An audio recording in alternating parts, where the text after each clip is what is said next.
I think it was over a year ago or over 2 years ago, I made this good and bad Saturn video, and I realize I do this all the time. I think about both sides of every planet, especially when I'm talking about the malefic planets, and I consider Neptune and Pluto and Uranus, all the modern planets, to be, even though yes, they're not traditional planets, so they don't have those classical designations of being malefic or benefic, they do tend to bring more difficult things to our lives. And I find that when we have a broad perspective of what those planets are and what they do, well, we don't just have the positive side of them or just the negative side. We have a way better chance of integrating their positive qualities and their useful qualities.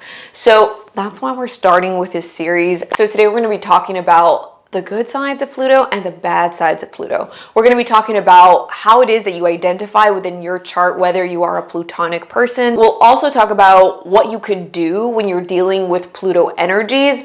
And lastly, we'll look at maybe some positive Pluto icons that could help us get an idea of what it is that we should be shooting for. So that is what I think is very useful to do with our planets when we're dealing with them. If we don't know what a good example might look like, then how could we aim at it, right? So that's what I'm going to be trying to do in this series, is helping you identify what patterns and what planets are those patterns tied to that are causing you just like trouble in your life or causing you to repeat the same thing over and over again. Because it was a really useful exercise for me that was pointed out by a great friend of mine named Serene. So Serene was really useful in my discovery of one harmful pattern that I kept repeating in my life. And honestly, if nobody would have told me like, hey, like this is a thing, you gotta bless up to Virgos, right? Had to be a Virgo to tell me that. So I'm gonna try to be your best Virgo bestie with this series to try to point out the things gently, right? I want to be a gentle Virgo in your life to point out the things that might be causing you some trouble. Okay, but first, how do you know if you are a Pluto person? So you are a Pluto person, you are Plutonic if you have Pluto in the first house, Pluto in the seventh house, Pluto in the fourth house, alternatively also, maybe even Pluto in the 10th house. All of those houses, that is known as the cross of matter. Those are the houses in the chart that are going to indicate things that you'll see outside in the world, that you'll see in your real life. These are not internal places. So if you have Pluto in any of those houses, then you are a Pluto person. And more so, even more strongly felt if that Pluto is close to the actual angles. So I will put all of these things in the description so you could read it and see if it's you. Also, if you have Pluto interacting with your Sun, Moon, Venus, Mars, or even your Mercury, then that'll give you some Plutonic flavor to you. You can also experience these Plutonic themes if you're going through a transit of Pluto. And also, if you have a lot of planets in the 8th house, or if you have a lot of personal planets in Scorpio, then you would also be Plutonic. Because even though I use traditional rulership, so I wouldn't say that Pluto rules Scorpio, however, Pluto and Scorpio do resonate a lot. They have a lot of similar themes. So this video might still pertain to you if you have a lot of Scorpio in your chart. The more repetition that you have, so let's just say you have 8th house energy and you have a Scorpio planet. Let's just say you have Pluto interactions with your personal planets and you have a Scorpio planet, then this video is absolutely going to pertain to you.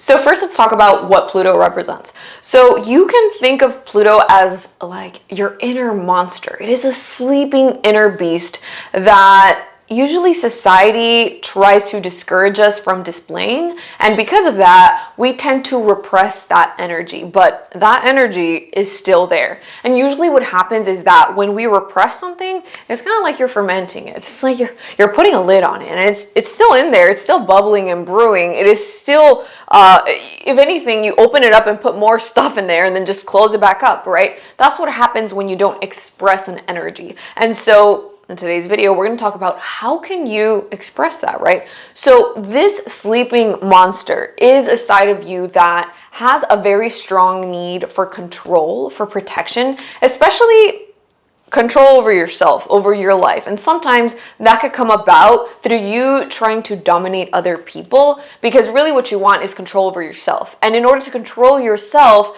you feel the need to control the people around you, because that way they're not going to mess with you and then the beast is not going to come out, right?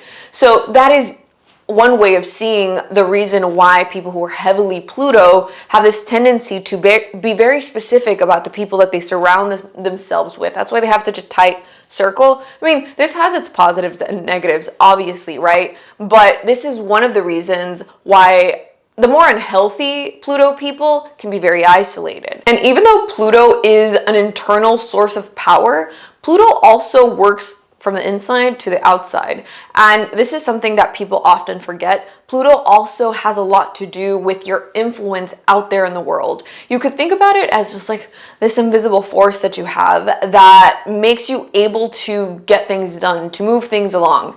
And I like to think of it, I'm reminded by this phrase that my mom used to use when I was growing up. My mom is a big Pluto person. She used to talk about things moving mountains. You can move mountains. That is essentially, like, think about, figuratively, moving a mountain. It would take the strength of Pluto to move a mountain. Or Taurus. Taurus would be the mountain. Pluto would be the mover of that mountain. Pluto can also be seen as this relentless source of obsession. You can become obsessed with things.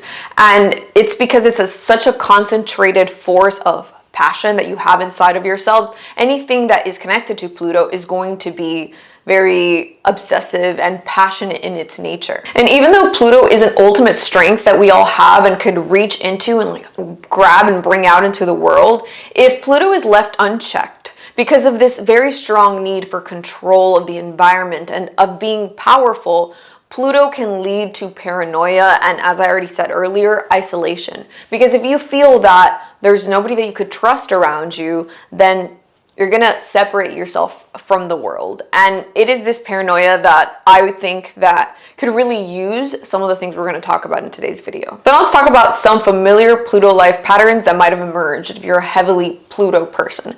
So usually it plays out in relationships. As I said, if you have been in relationships where there's a very strong power imbalance within the relationship, then you're probably Plutonic in nature. You look for situations where either it depends what Pluto is doing in your chart and how specifically it's working. We're going to get into that in a second. But either you want to be the powerful person in the relationship where you have maybe the upper hand because you have like maybe sexual control over the other person. And what I mean by that is like the other person really, really wants you, and that makes you the powerful Pluto person in the relationship. Or you can be in situations where it's flipped. It's the other way around, where the other person has this Pluto stronghold on your sexuality. It could work one way or the other. It doesn't have to be just one way. But it's this like very obsessive, powerful connection that you have with somebody that lets you know that this is a Pluto connection. If you feel a very, very strong sexual attraction with somebody and it's created some type of power dynamic in the relationship, the odds are that it's probably a Pluto situation. This is not just Venus and Mars attraction is very strong, and you can have that with somebody else in synastry, but that is something else. It's a different flavor than a Pluto situation with somebody, because Pluto has more, Neptune can also cause like obsession and daydreaming and this addictive feeling, but Pluto is more intense, and you'll know when you experience it. You'll know if this relates to you. If you haven't seen my video on Plutonic relationships and this pertains to you, then you might want to watch that one. Another really familiar Pluto life pattern is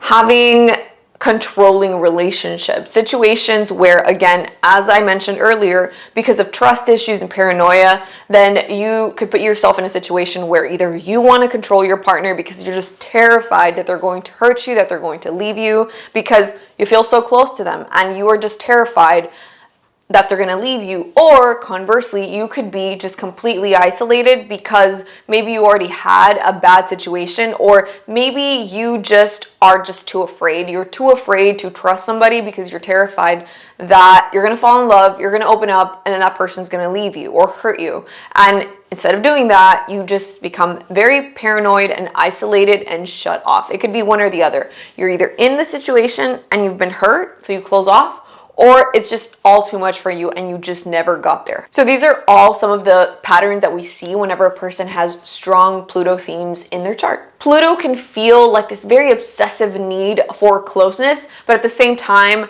closeness and intimacy can terrify you. But you also, it's like you want it. You're like repelled by it, but you want it really badly, but you're scared. The Scorpio paradox, I made a video about that already a long time ago. I don't know if you want to watch it. Pluto can also feel like paranoia regarding other people's intentions because you're so clued in on what's going on in the world. You're like tapped into the darkness. So you are always kind of wondering who's up to no good. And because of that, you could be a little bit paranoid and a little bit isolated and antisocial a bit. There can also be this feeling of having like a hole in your chest because you feel like you're missing something. And until you have that closeness and intimacy with others, with one other person, you're not going to feel complete as a Pluto person. And I'm not one of those people that, like, I'm right in the middle. I'm not one of those heavily like, oh, you know, you can just be on your own and individualistic person. Like, I got some Aries in my chart, don't get me wrong. Like, do your thing. But I absolutely think that personal, intimate relationships are very important. So yeah, like, I get it, Scorpio. I understand. I get it, Pluto people. That feeling of having a person that you connect to on a very deep level is a very important thing for you. So that's another way that you can know that you're a Pluto person. If you have that need for that closeness, that intimacy, you're a Pluto person. And ultimately, of course, being a heavily Plutonic person can have you feeling like this sense of unfuckwithableness, because essentially that is what happens when you learn your Pluto lessons and really learn to stand in your power in the world. You're absolutely unfuckwithable because no matter what happens around you, you know that you're going to be like a pillar of strength, inner strength. And inner strength that, remember I said, it's the power that comes from inside and it influences things outside. It could move mountains. That's what I said. So Pluto, if you learn those lessons, if you master the power of Pluto within you, if you're a Pluto person and you do that and you do the work, then you're completely unshakable and unbreakable because essentially you have been broken so many times before and you just built it back up stronger, right? That is the ultimate goal of being a Pluto person. It's that transformation. And that's what we're going to try to get through in this video. Talk about some ideas of how we can go through that transformation. So let's talk about bad Pluto. We're going to talk about bad Pluto first because these are the themes that we see most readily around us, because most people who are going through these things are not going to be, especially, it depends what kind of life you've been born into. You could be a Pluto person that has a lot of access to resources. Like, let's just be real. If you have a lot of money and you're a Pluto person, you might go to therapy and your psychoanalyst might help you figure these things out. But if you're a Pluto person and you're living a hard life without a lot of money, then you might not have the access to the resources to work on yourself and work on the things that cause you to be a bad Pluto or to exhibit bad Pluto behavior, right? So yeah, a lot of the bad Pluto things that we see, it's only because people have not had access to maybe healing the things that need to be healed. So I digress. I'm like the Pluto apologist over here. But yeah, I just want to say, like, I get it. Like, my life is, I've been blessed. I have been blessed and I can go to therapy. I can afford it. And I didn't used to be able to afford it. So that's why I'm just like, I'm not going to shame people who can't afford therapy. Like, I get it. I've been there. Hopefully one day we could all turn it around and we could all afford it. Okay, so bad Pluto. The first thing that you'll notice when you're in your bad Pluto energy is this very strong need to have the upper hand. And when I say this, have the upper hand, I don't know if this is a wrestling thing, but I just think of a wrestling thing. I watch a lot of MMA. Martial arts is associated with Pluto. And I want you to think of yourself as a Pluto person. You need to kind of imagine yourself as kind of like a martial artist. You're like, you have this strength that is inside of you that if you know how to master it, you can use it when you're in a fight. It's something that you use in a battle. But the point is not to be fighting all the time. The point is to just have this sleeping giant inside of you ready to go when you need it. But you don't need it all the time. So you don't always have to be maneuvering yourself so that you have the upper hand. But that is one behavior that you absolutely have when you're in your bad Pluto vibes. So when like a fighter has the upper hand, they've positioned themselves in such a way that the opponent cannot get to their neck, cannot just choke them out, cannot kill them essentially, right? So when you're a Pluto person, you're always clued into these things. Like, what little vulnerability can I have exposed to this person that they will use against me? And if you're thinking like that, don't get me wrong, I know it's a very useful skill to have, to always know how people can mess with you.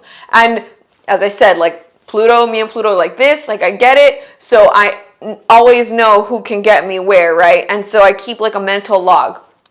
And I just want you to know that if you are thinking about that constantly, then that is a sign that if you're thinking about that constantly and it paralyzes you, then you know you're too strongly in the bad Pluto side. So that's one way that you could know that you're on the bad Pluto side. Another way you can know that you're leaning toward the bad Pluto side is if you're constantly hiding vulnerabilities, and it could get to the point that you're just hiding altogether. You just hide from the world, because what vulnerabilities, baby? If you don't know what the hell I'm doing, how are you gonna mess with me? How are you gonna mess with me? That is essentially how you know that you've gone too far in the bad Pluto direction, because you're so afraid of vulnerability, of people messing with you. Remember, as I said, it's this paranoia, right? There's a healthy amount of, being careful in the world, and then you could be paranoid. You could be so paranoid that you think that everyone is out to get you.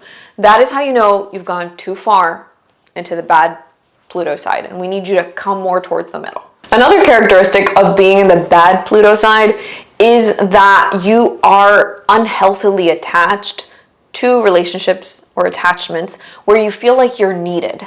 You will put yourself in relationships, in situations where the other person needs you. And what you don't realize sometimes, well, no, a lot of us do realize it, you've put yourself in a situation where the other person needs you, but the thing is that you need them too. Because that feeling of being needed, it feels so good. It feels a lot like love to a Pluto person. So you could put yourself in situations with people that maybe are very chaotic in your life or are causing trouble in your life, but you stay there because you're just like, but that person needs me. And that makes you feel strong, right?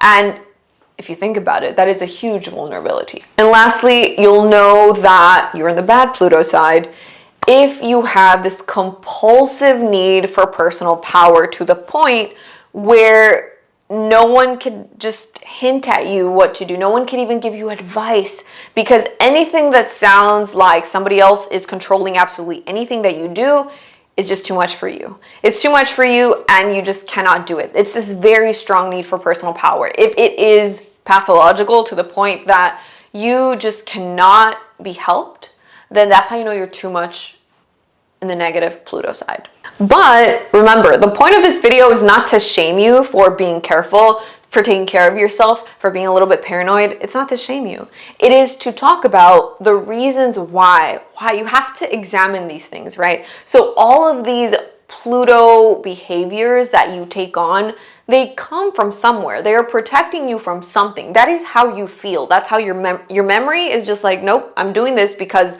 I remember this thing that happened when I was a child, or I remember this thing that my grandpa used to tell me. I remember.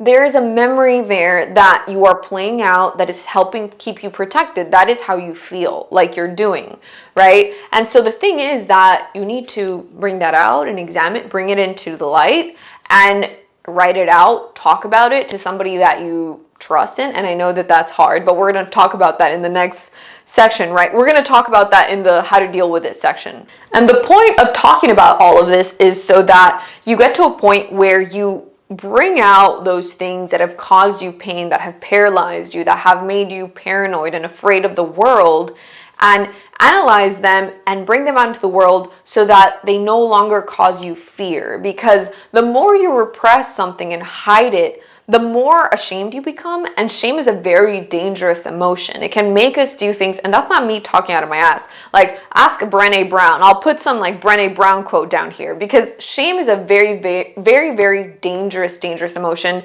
and it is just painful, and like it does not help you to feel shame.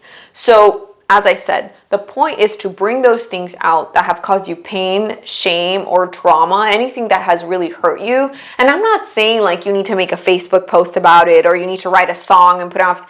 If you're a Leo and that's how you heal, do it. Do your thing, girl. But if you're not, if you're a very private and secretive person, or that's just not your thing, you don't have to do it like that.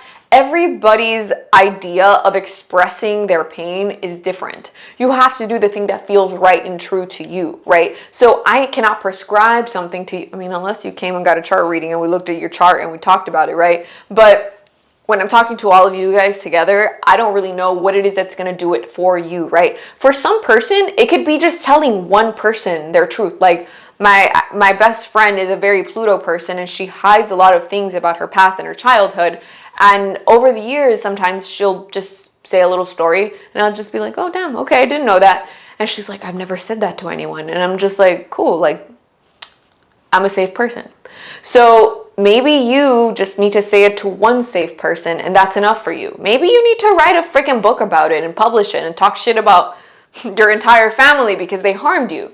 Maybe that's your style. Do your thing, girl or guy.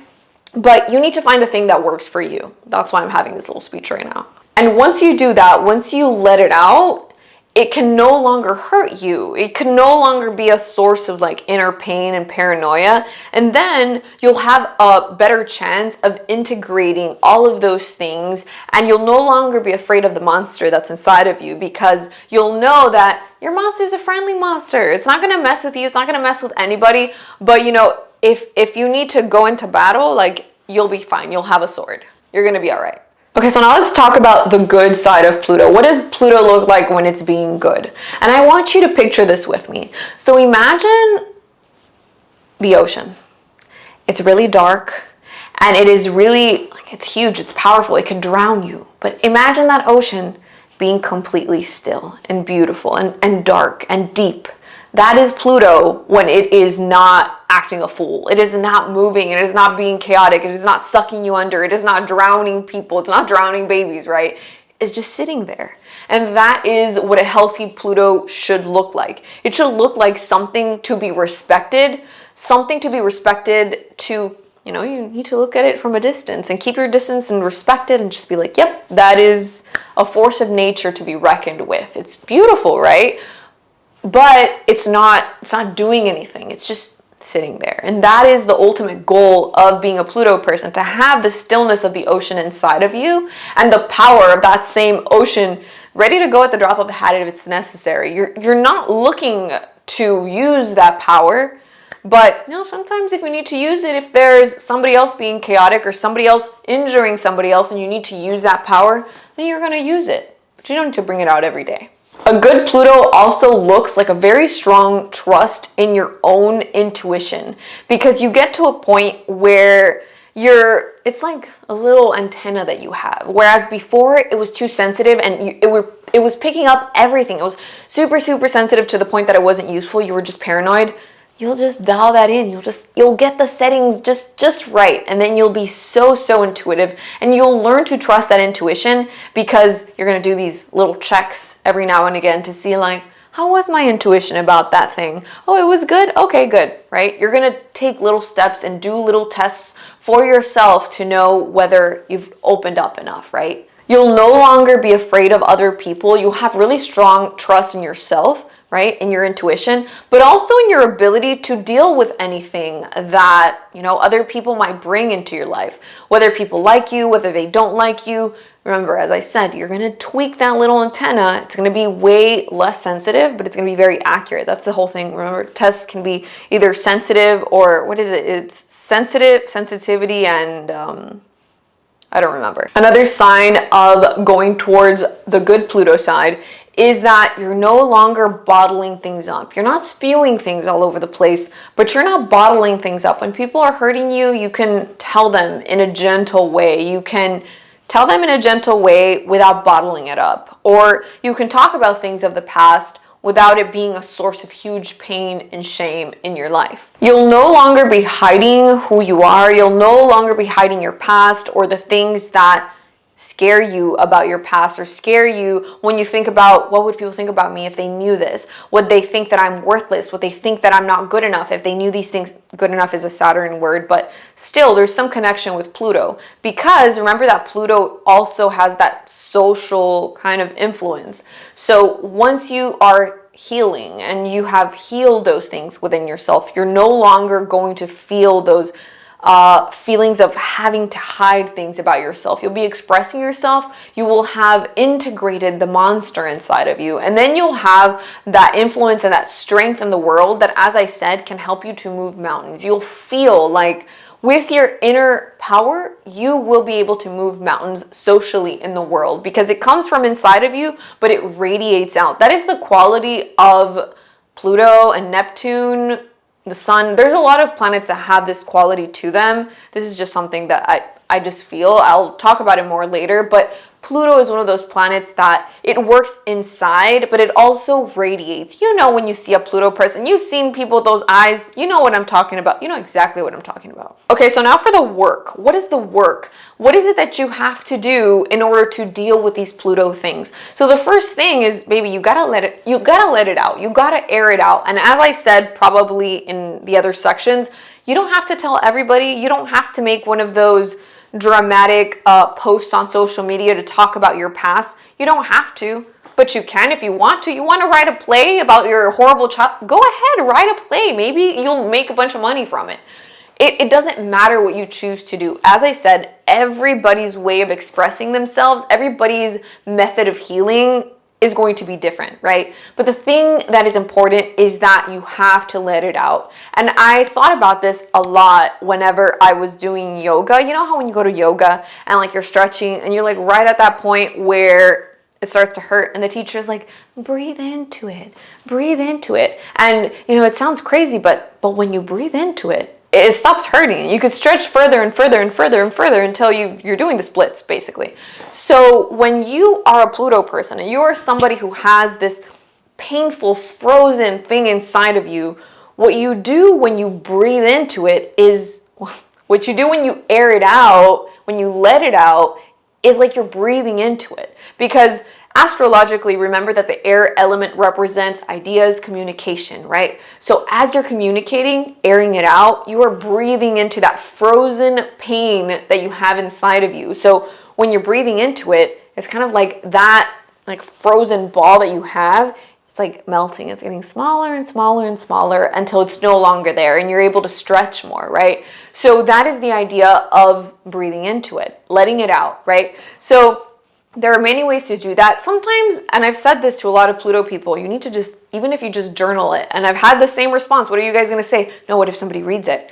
Look, sometimes just the doing it, writing it out, and then burning it, flushing it down the toilet, whatever you have to do whatever it is that you have to do to let it out. My personal favorite, this is my personal favorite, is you need to have a best friend.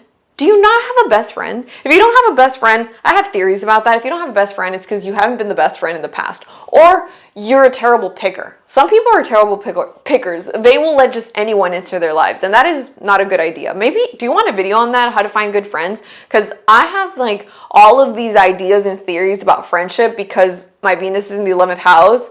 Friendship means a lot to me. And I'm very passionate about this topic. So if you want a video on that, please let me know. Because I'll talk about it. The next thing you need to do while you're doing your Pluto work is test your little theories. So test your theory that everybody out there is out to get you. I'm not going to say that you're wrong. Maybe they are. Maybe you're just surrounded by freaking assholes. Maybe you are. But I want to see if maybe there's one person. Don't get me wrong, bro. When I was a child, I was surrounded by assholes. I don't understand why this happened to me. I don't understand. But it was true. So I get it. It can happen. But, you know, but as I got older, things got better and wonderful people were around me. And that's why I'm just like, your period of being surrounded by assholes, it's not going to last forever. So I don't want you to close off. Because imagine if I had thought that my experience of my childhood was the entire world for eternity, I never would have met anybody because I would have been like, oh my goodness, I'm just going to stay home. I do stay home a lot, don't get me wrong, but I have a lot of friends.